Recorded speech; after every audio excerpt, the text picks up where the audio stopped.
Akidah dalam Islam berpangkal pada keyakinan tauhid, yaitu keyakinan tentang wujud Allah. Tidak ada yang menyekutukannya baik dalam zat, sifat maupun perbuatannya. Tauhid memiliki kedudukan dan fungsi sentral dalam kehidupan umat Islam. Sebagai seorang muslim, tauhid menjadi dasar dalam akidah, syariat, dan akhlak.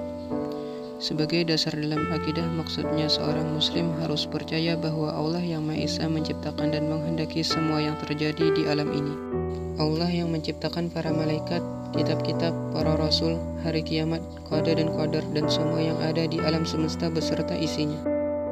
Sebagai dasar dalam syariat, maksudnya setiap orang muslim dalam menjalankan syariat Allah seperti ibadah dan muamalah harus dilakukan dengan niat yang ikhlas, tidak boleh merasa riya.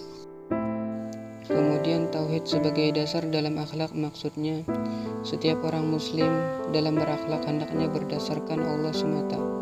Seperti pada Quran surah Luqman ayat 13 sampai dengan 14 yang artinya, dan ingatlah ketika Luqman berkata kepada anaknya di waktu ia memberi pelajaran kepadanya, "Hai anakku, janganlah kamu mempersekutukan Allah. Sesungguhnya mempersekutukan Allah adalah benar-benar kezaliman yang besar.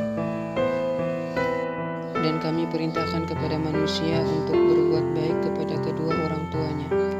Ibunya telah mengandungnya dalam keadaan lemah yang bertambah-tambah dan menyapinya dalam 2 tahun.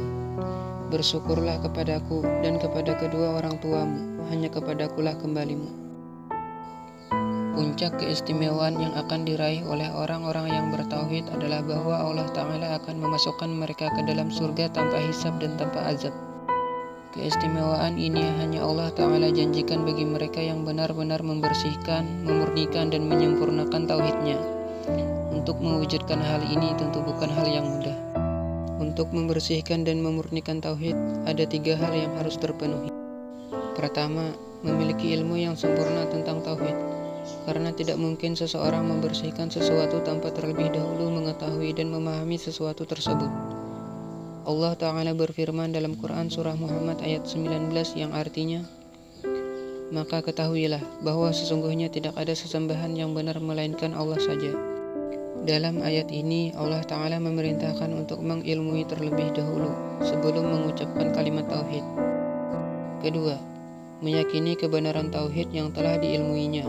Apabila seseorang hanya mengilmui atau mengetahui saja, akan tetapi tidak meyakininya dan bahkan mengingkarinya, maka dia tidaklah membersihkan tauhidnya. Allah Ta'ala berfirman tentang kesombongan orang-orang kafir yang tidak meyakini keesaan Allah sebagai satu-satunya sesembahan padahal mereka telah memahami makna la ilaha illallah. Dalam Quran surah Sad ayat 5 yang artinya, "Mengapa ia Muhammad menjadikan sesembahan-sesembahan itu sebagai sesembahan yang satu saja? Sungguh ini adalah suatu hal yang sangat mengherankan."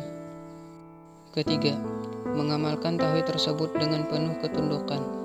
Jika kita telah mengilmui dan meyakini akan tetapi kita tidak mau mengamalkannya dengan penuh ketundukan, maka kita belum bersih tauhidnya. Allah Ta'ala berfirman dalam Quran surah As-Saffat ayat 35 yang artinya, "Sesungguhnya mereka dahulu apabila dikatakan kepada mereka la ilaha illallah, mereka menyombongkan diri." Apabila ketiga hal ini telah terpenuhi dan seseorang benar-benar membersihkan dan memurnikan tauhidnya, maka jaminan surga tersedia menjadi miliknya tanpa hisab dan tanpa azab. Dalam hal ini, kita tidak perlu mengatakan insya Allah, karena hal tersebut adalah hukum yang telah ditetapkan oleh syariat. Tauhid tidaklah sempurna sampai kita berlepas diri dari kesyirikan.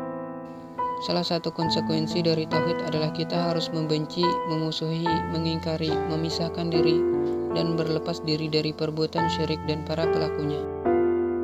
Apabila kita tidak membenci dan memusuhi perbuatan syirik dan pelakunya, atau bahkan ridha, merasa tenang-tenang saja dengannya, dan tidak mempermasalahkannya, maka ketahuilah bahwa tauhid kita belum bersih dan patut dipertanyakan serta harus diperbaiki lagi.